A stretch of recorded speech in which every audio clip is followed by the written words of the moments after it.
Hello there friends, welcome back to the channel. My name is Elementary and sorry about Stardew. Couldn't really be helped really. I don't even know where the save file was on the old PC. It'll be back later in the year, probably in a different format. As for now, as you can see, this overlay looks rather different than my usual one. Looks a bit smarter, doesn't it? Bit more fancy, a bit more regal. Because for the next few weeks, I'm going to become royalty. Welcome to Strategy Saturday, and our first series, Crusader Kings 3. Oh well, there's something wrong with everything that you do. There is no correct answer to stop being you! Crusader Kings 3, a game of murder, mystery, intrigue, politics, war, love, hate, marriage, family. It has a lot of layers, a lot of different intrigue, with the main goal of becoming as powerful as you possibly can be. I have played nearly 700 hours of Crusader Kings 2, but this will be my first time playing 3. Thanks, PC. I will try and explain everything that's going on as best as I can as we go along, but there's probably going to be something I'm like, what the hell's that? But we'll find out together. Welcome to Crusader Kings 3. Crusader Kings 3 is a deep strategy game of dynasties and intrigue. If you're new to the world of Crusader Kings, we strongly recommend you play the tutorial. Maybe later. I've already played Crusader Kings 2 plenty. So here you get different scenarios you can play as. So this one is Rags to Riches, which starts on September the 15th, 1066. It's the recommended start, but you can start as far back as 867. I've had a bonus there with the Vikings taking over pretty much most of Northern Europe and Alfred fighting back in his little part of Wessex there. Or you can start here at 867, the Great Adventurers, with everyone adventuring, oddly enough. Carolingians. Where is that? Is that Central Europe? It is, isn't it? Yeah. Yeah, it's Charles the Bald and then King Louis of Italy. Yeah. So this is an interesting start point. This is also 1066 on the 15th of September, but you decide the fate of England. As you see then, when the childless King Edward the Confessor died, it plunged England into a succession crisis unlike any that had come before. 3 men attempted to secure the throne for themselves: Howard Godwinson, William the Bastard, and Howard Hardrade, while Svend and Malcolm stood by, ready to pounce at any sign of weakness. You can see there's Howard Godwinson, really difficult start because he's got to fight Howard Hardrade, he's got to fight William the Bastard. I mean, most of you know him as the Conqueror, but he's a bastard. And then Svend and Malcolm have got it easy because they just get to wait and see what happens. Everyone else is too focused on England, so they're not particularly fussed. You know what? Playing in Scotland at a time when they're pretty weak and they're pretty unimportant in the grand scheme of this might not be a bad idea. Let's see what's in Iberia in pieces. When the old King Ferdinand I passed away, his 3 sons all inherited a piece of his Iberian kingdom. Greed, ambition and holy wars soon pushed the Iberian Peninsula to boil, and the bonds between family members start to fray. Of course, yes, because we'll have the Moorish invasions, and yeah, I imagine even playing on the easy one will be quite difficult in Spain. You know what? I fancy rewriting history a bit. So I'm going to play as King Malcolm. Partly because of the easy thing, because I've not played this version of the game before, but also because I think it'd be quite interesting to see how much the Scots can take. So if you highlight Scotland there, they've already got like half of Cumbria, which, you know, is more than they have now. Granted, they don't have... Who owns that bit of Scotland? Nobody here. Must be the Irish Kings. They don't have like the Glasgow side. Like, that's Dumfries and Galloway, just gone. But they've got part of Cumbria. I wonder how many inroads they can make into England before it gets settled and they become a problem. So I'm going to play as King Malcolm. Known to Scotland as the Great Chief, Malcolm III's situation is tenuous but full of opportunity. To the south, the rich lands of Northumbria lie vulnerable, as England is torn apart by war, but Norse warlords and Gaelic Highlanders yet contest the king's role at home. The British Isles teem with dangers and opportunities. Can you pluck a rose from this garden of thorns? I mean, unfortunately it involves playing as a Catholic, but he's 27, he's a king. I've had a harder starts on Crusader Kings, so yeah, let's go for it. So everything kicks in here. Welcome to the map for Crusader Kings. So started, highlighted over Scotland, Sudrajar. I think that's technically Sweden, quite possibly. There's Scotland, there's England, there's Wales, which is currently split into 3.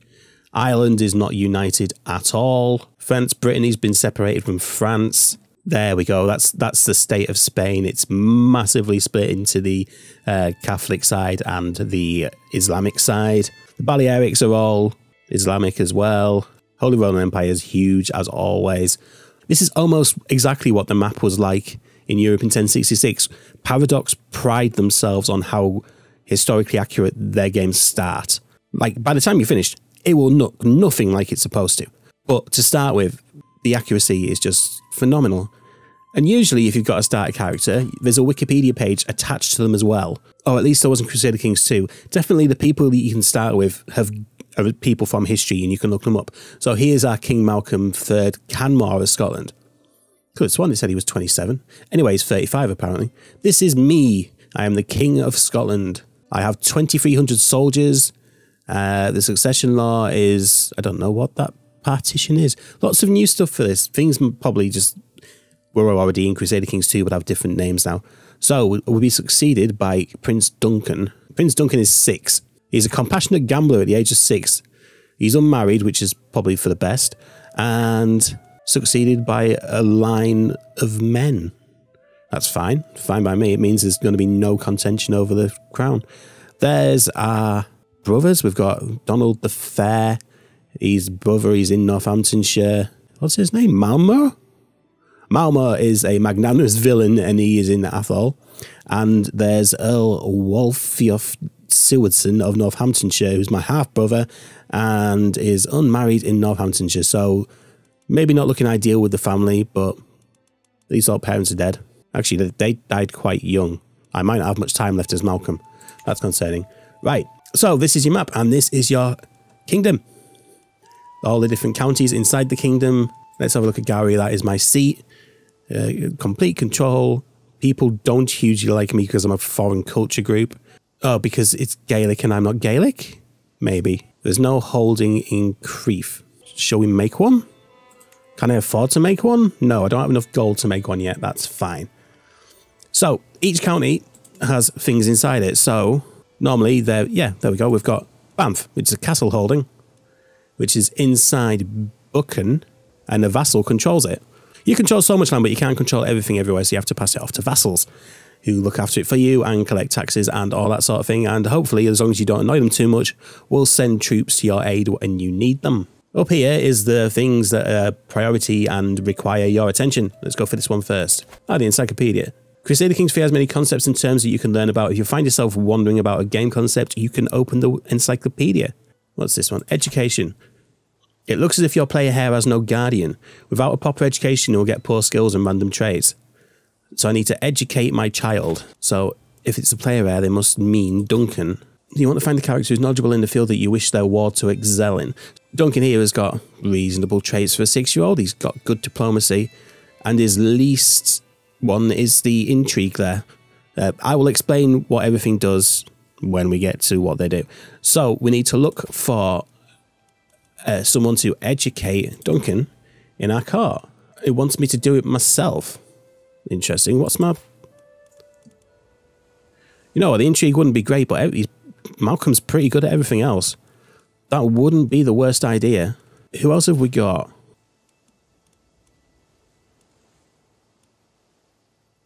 A few people who might be interesting, but I've got the best skills, and as long as I'm not at war or anything at the minute, then I don't see why I shouldn't do it. That's probably the best idea. Available dynastic legacy. What do I want the house to be known for? I've got 334 renown, and everything costs 250 at this time. So, can choose which way to go down to. What do we want the house to be known for? Let's go for some sort of glory type thing. I reckon that it will be good for our house to be respected and known for loyalty and a good fit for alliances. So let's go, there we go. Desirable match, marriage acceptance plus 30 for the first trait there. So we're going to go down the glory route. As you go along, you can get more prestigious things. This is new for Crusader Kings 3, so I'm learning this as we're going. That's nice. What's this? No lifestyle chosen. I have no lifestyle at the minute. So now we have to choose a lifestyle, so we can choose between diplomacy, martial, stewardship, intrigue, and learning. They are your 5 stats. Diplomacy, obviously, is your relations with other states and with your vassals and such. Martial is war score, how many troops you can raise, how effective you can be in battle. Stewardship is money, so how many taxes you can raise, how much you can invest and save and stuff. Money works oddly in Crusader Kings. You can be earning tax really well, having a really good cover, really good thing, be able to afford whatever you need, and then all of a sudden someone will decide they don't like one little thing about you and the entire county will stop paying tax and you'll be in debt. Intrigue. There we go. Focus on the manipulation of people, the nature of secrets and cunning plots that will bring your plans to fruition. Say somebody's in the way of your grand inheritance. Kill them. Plot to kill them. Get people on board to kill them. Learn about plots to kill them. Arrange bribery, that sort of thing. Intrigue has become more useful in Crusader Kings 3 than it was in 2, where it was just, well, let's try and see if we can poison this guy for you then, shall we? And learning is about religions, or how powerful your faith can be, and it can help to have, even if you don't want your character to have much of a faith, it can be useful to have people of faith around, because the Pope can be quite nasty when he sends the Roman Empire after you. So you got Diplomat, which is obviously your diplomacy skills. August, which I don't know what it means, and I'll look up later. And the family hierarchy, which you can't really do anything with yet, but obviously it's about becoming the head of your house and whatnot. So I've been taken into this menu. I've got no diplomacy points. So that entire notification was a bit odd.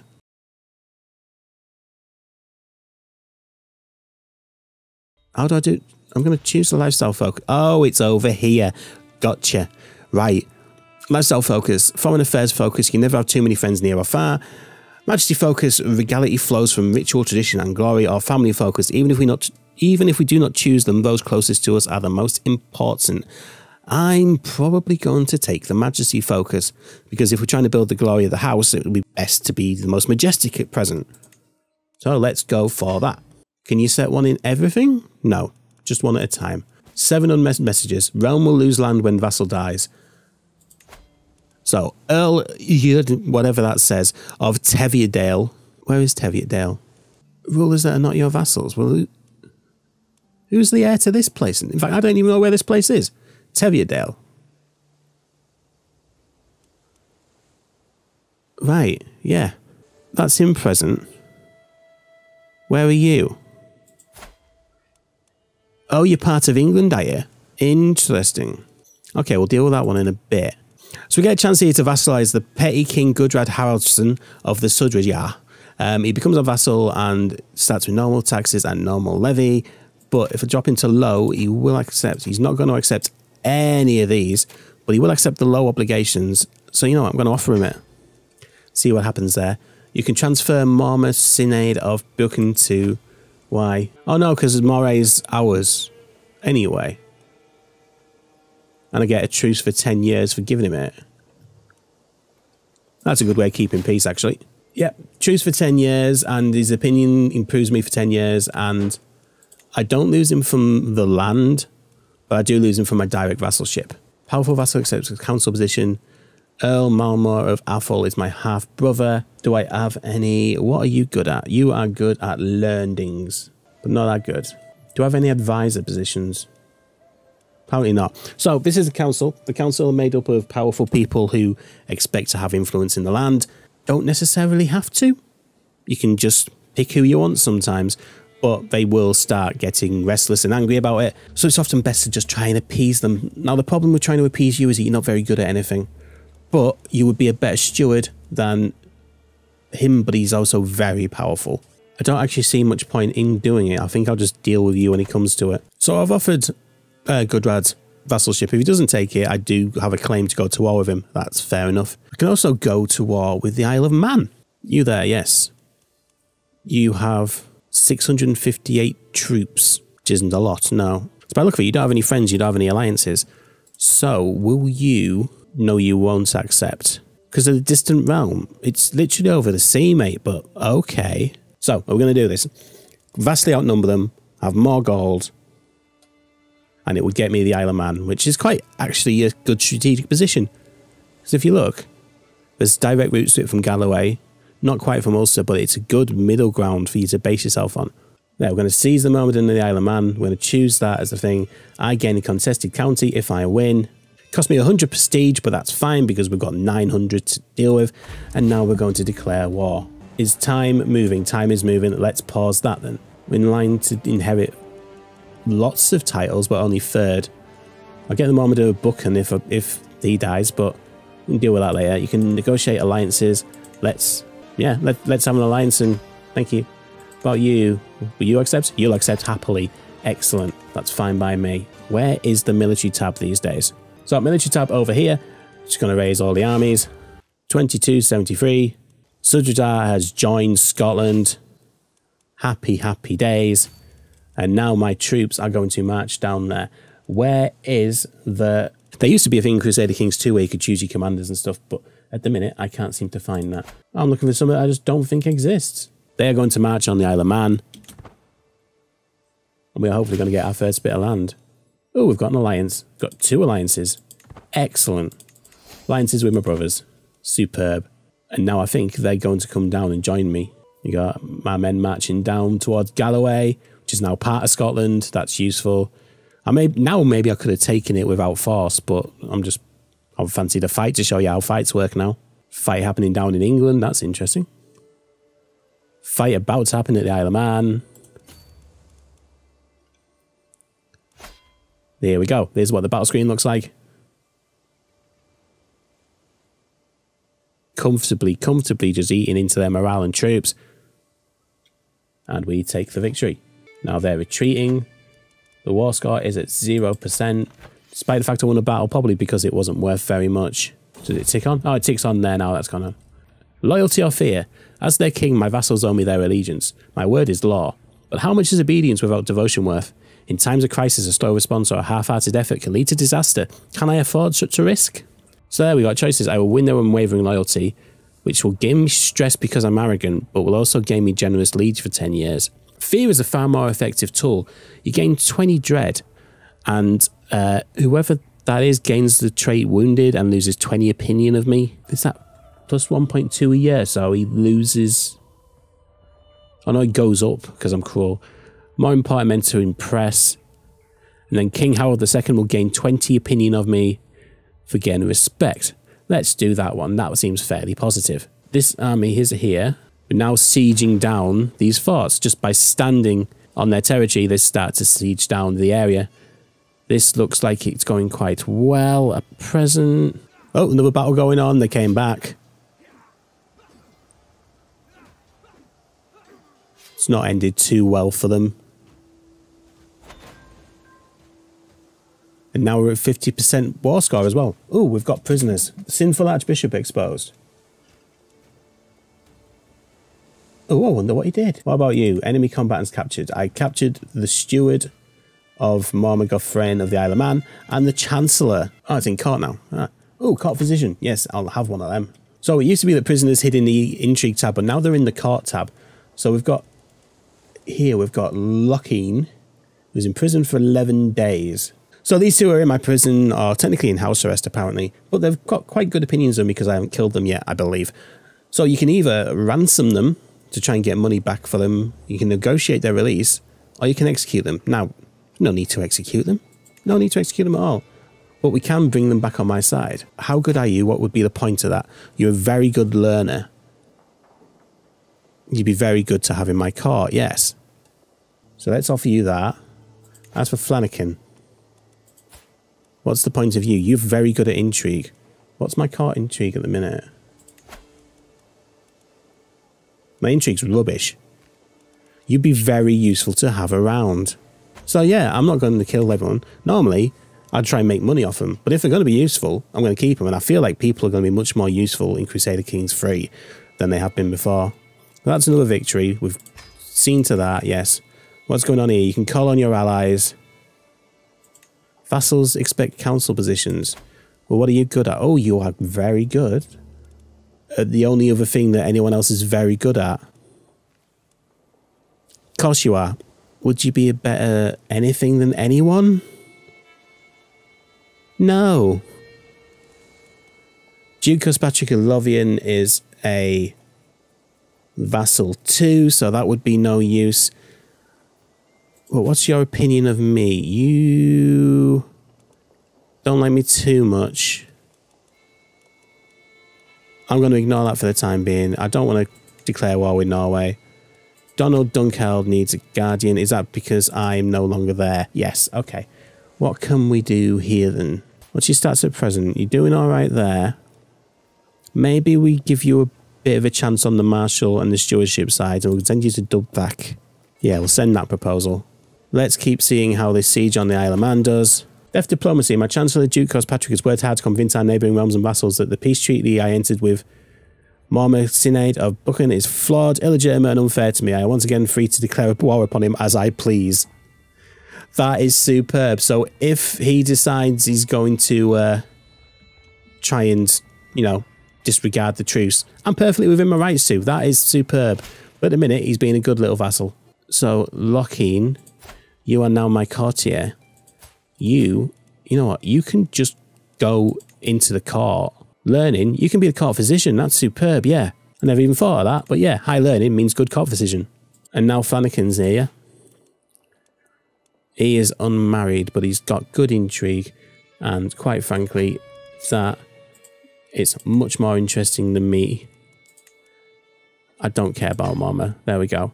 Flanagan is now on my side. That is nice. Would you like to be married? Oh, what's going on here? Court physician, the world is full of dangers, even to a king in his court. As per my request, my servants have inquired after recommendations. Now they have assembled a few options to choose from. Both of them failed to impress me. I've got a court physician. It's fine. I've sorted that. Now, how's the siege going down here? Are we... anything doing? We are still sieging. It's coming along all right. Everything's going all right. Just do it going a bit quicker. Are they coming over to attack? They're coming over to have another go. Bless them for trying. And it's just not gone well. It was never going to go well. Forces captured an island. The Marshal? Cut to the Marshal. Is he going to have any members of his council left? You're a very good Marshal. You're a very good Marshal. Let's get you on board. Let's get you on board, yeah. I would rather have, I think, good people on my side rather than just, well, I want to roll in a cart. Probably why I don't do very well in this game. So, Mylan, you are now, yep, you are here and you're a brilliant strategist. How would you like to become a knight? I don't want to give you an actual title. I'm not that mad. I'd like to make you a knight. But if I can't do that, can I put you on the court? Council, I want the Marshal. There we go, Nylan. Come on in. Going down here. You now control the Isle of Man. So, Nylan accepted that. That's marvellous. So, I now control everything on the Isle of Man. Well, I suppose it's one thing. Ramsay doesn't have a holding yet. So, yeah, I control the one thing that's on the Isle of Man. And the war score is at 100%. Which means I can enforce my demands. So, Gothraid will become my vassal. Allies will share 200. Well, no one else contributed. It was just my war. Increase the opinion of the allies based on contributions. Spends 20 prestige. That's all of him. I gain 20 frame. And I get, yeah, the 200 thing. Marvellous. I'm going to enforce my demands. And now it's part of my land. To my liege, your wisdom and mercy are legendary. You are a much greater foe than I imagined. In order to put an end to this bloodshed, I will comply with your demands. I gain a contested county and he becomes my vassal. And so be it. And now we can disband all armies because I don't need them at the minute. Thank you. And now the Isle of Man is Scottish. I do have a claim I can press against Norway for the tip. Is it Orkney? Shetlands and whatever that is up there. I'm sorry, Scotland. And I suppose eventually we can look towards other places. We can look towards Ireland. Because Ireland's still splintered, maybe we can look at taking it a county at a time. Or waiting to see how much England splinters. Hang on, is Harold winning? Oh, he hasn't won yet and both of them are still fighting. Got a claim on the Ealdom of Devon. Well, it doesn't matter, it's part of your entire thing. Ah, there's Normandy. Normandy's going for them. It's happening in the north. Not a lot. You only got 2,000 troops, but... Oh, I think I lost some, didn't I, from... Yeah. But I have people I can call in, and I'm fairly sure England would help me against Norway if it came to it. But you know what? That's a question for next week, I think. That is an introduction to Crusader Kings. Very basic introduction to Crusader Kings. I'm going to start a second game up, learn a bit more about the game, how this one works compared to 2, and hopefully next week I can bring that more into the game. It's nice to be back on it. It's nice to be able to play this finally. It's nice to just bring my favourite genre to you. Good to be king. Thank you for watching, guys. I shall see you next week.